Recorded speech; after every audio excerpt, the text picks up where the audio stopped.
Subscribe करे खातिर लाल button दबाई और भोजपुरी के ताजा अपडेट पहले पावे खातिर घंटी वाला बटन दबाई।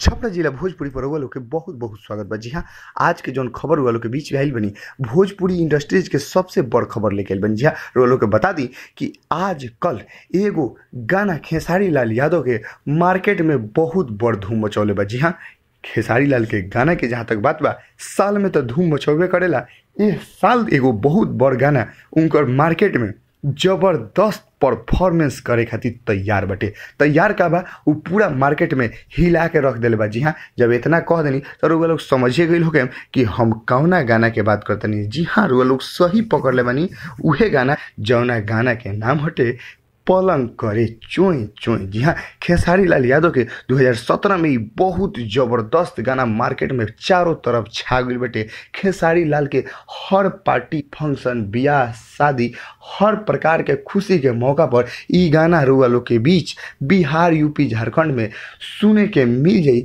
जौना गाना के नाम हटे पलंग करे चोय चोय। जी हाँ, ये फिल्म गाना जौन बाटे ई बिहार में इतना पॉपुलर हो गई बा, इतना पॉपुलर हो गई बा कि बच्चा बच्चा के जुबान पर ई गाना चारों तरफ धूम मचौले बा। जी हाँ, वो गाना के नाम हटे पलंग करे चोय चोय।